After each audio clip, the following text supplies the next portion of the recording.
Welcome to Aadhira's kitchen. Aadhira's kitchen 222 YouTube சேனலுக்கு உங்களை அன்போடு வரவேற்கின்றேன். நல்லதை நினைப்போம், நல்லதை நடக்கும்னு சொல்லி இந்த பதிவை நான் ஆரம்பிக்கிறேன். பதிவுக்குள்ளே போகிறதுக்கு முன்னாடி நம்ம சேனலை மறக்காமல் சப்ஸ்கிரைப் பண்ணி வச்சுக்கோங்க. அப்படியே லைக் பட்டனையும் கிளிக் பண்ணிங்கன்னா இந்த வீடியோ எல்லோருக்கும் கொஞ்சம் சென்றடையும். ஆடி பெருக்குடன் பஞ்சமி திதியும் சேர்ந்து வந்திருக்கிறது. இன்றைக்கு பஞ்சமி திதி. இன்று இரவுக்குள் இதை செய்யுங்கள். அடகு வைத்த நகையை சுலபமாக மீட்கலாம், கடன் முற்றிலும் அடையும் அப்படின்னு தலைப்பு போட்டிருக்க இல்லைங்களா? அது என்னன்னு பார்க்கலாம். பஞ்சமி அப்படின்னாலே நமக்கு யார் ஞாபகம் வருவாங்க? வாராகி தாய் தான்.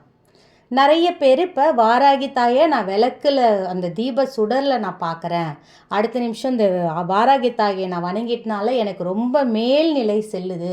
அதுவும் இந்த பஞ்சமி திதியில் வாராகி சன்னதிக்கு நீங்கள் போயிட்டு ஒரு விளக்கு போடுங்களேன். வாராகி இருக்கிற இடத்துல போயிட்டு இந்த பஞ்சமி திதியை பிடிச்சவங்க நல்ல ஒரு மேல்நிலைக்கு செல்வதை நீங்கள் கண்கூடாக பார்க்கலாம்.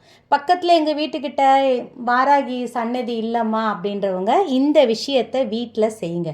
இரவு நேரத்தில் கூட நீங்கள் இதை செய்யலாம். சரி, இதுக்கு நான் ஒரு கண்ணாடி பவுல் எடுத்திருக்கேன். அதில் கண்ணாடி கிண்ணம், நீங்கள் அகல் விளக்கு, மண் அகல் விளக்கு இல்லை பீங்கான் கிண்ணம் யூஸ் பண்ணாததாக இருக்கணும், எச்சில் படாததாக இருக்கணும். அதில் கல்லுப்பை நிரப்பிக்கிறேன்.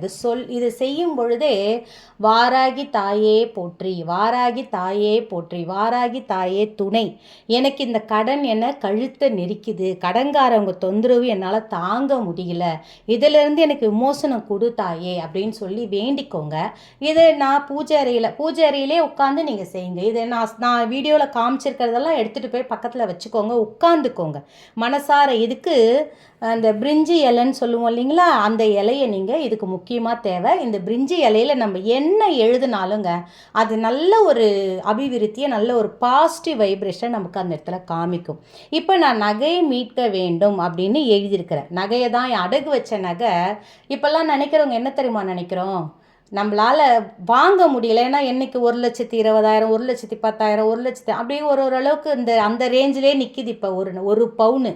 அதனால் அதை வாங்க முடியாதுங்க. அடகு வைத்த நகையாவது கொஞ்சம் கொஞ்சமாக பணத்தை கட்டி மீட்டுடணும் அப்படின்ற ஒரு மனசில் நம்ம வச்சுருக்குறோம். இப்போ ஒரு பிரிஞ்சி இலையில் நகையை மீட்க வேண்டும் அப்படின்னு எழுதியிருக்கிறேன். இப்போ நான் எந்த மாதிரி அதை வச்சு நுனி உடையாதது நல்ல இலையாக பார்த்து எடுத்துக்கோங்க.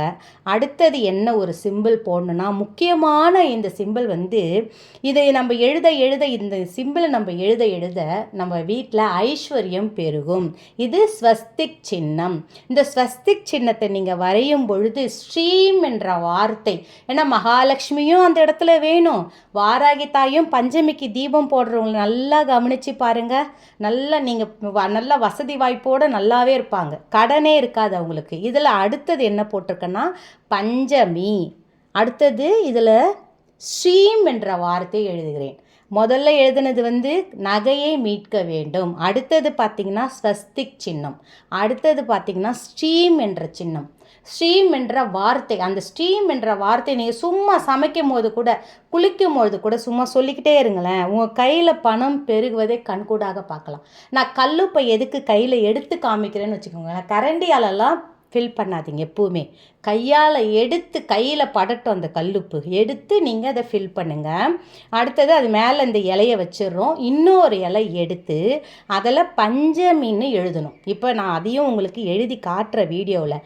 இதை முழு நம்பிக்கையோடு இதை எங்கே நம்ம வைக்கலாம்? இப்போ எங்கள் மாமியார்லாம் ஏதாவது சொல்லுவாங்கம்மா, நாங்கள் கூட்டு குடுத்தனத்தில் இருக்கிறோம் அப்படின்றவங்க உங்கள் வீட்டு பூஜை அறையில் வச்சுக்கோங்க, உங்கள் வீட்டு பீரோவில் வச்சுக்கோங்க. இதை மாதிரி பண்ணி ராத்திரி நேரத்தில் இதை எழுதி நான் சொல்கிறேன்னா, ஒரு விஷயம் நம்ம திடீர்னு செய்யும்பொழுது நல்ல ஒரு மாற்றம் நம்மளாலே நம்ப முடியாது. இதை நான் செஞ்சேன், நல்ல ஒரு மாற்றம் எனக்கு.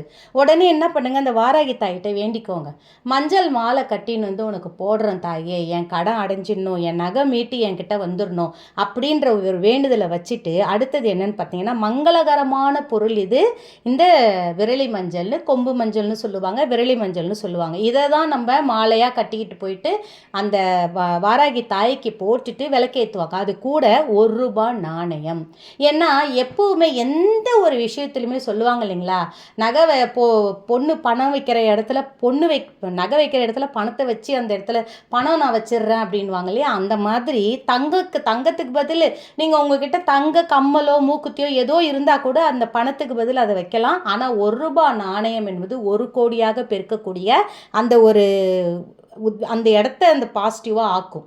அது மேலே ஒரு மலர், உங்ககிட்ட என்ன மலர் இருக்குதோ, வாசனை உள்ள மல்லிகைப்பூவாக இருந்தாலும் சரி, என்கிட்ட இந்த சாமந்தி இருந்தது, அதை எடுத்து நான் வச்சு உங்களுக்கு இந்த வீடியோவில் காமிக்கிறேன். இது அப்படியே இருக்கட்டும், இதை நீங்கள் கலைக்கணும், இதை எடுக்கணுன்ற அவசியமே இல்லை. ஒரு அடுத்த பஞ்சமிக்கு இதே மாதிரி செஞ்சு வைங்க. ஒருவருக்கும் நான் ஒரு இது சொல்கிறேன், செஞ்சு பார்த்து பிள்ளைங்க நகையை அடகு வச்ச நகையை மீட்கணும், கடன் இல்லாத நிம்மதியான வாழ்க்கை வாழணும்னு நான் வேண்டிக்கிறேன். மனமுருக மனசார சொல்கிறேன், என் பிள்ளைங்க சப்ஸ்கிரைபர் என் பிள்ளைங்க கடன் இல்லாமல் வாழணும், நல்ல நலமுடன் ஆரோக்கியத்துடன் நல்லா இருக்கணும்னு நான் கேட்டுக்கிட்டு இந்த பதிவை நிறைவு செய்கிறேன். இன்னொரு பதிவோடு உங்களை நான் மீட் பண்ணுறேன்.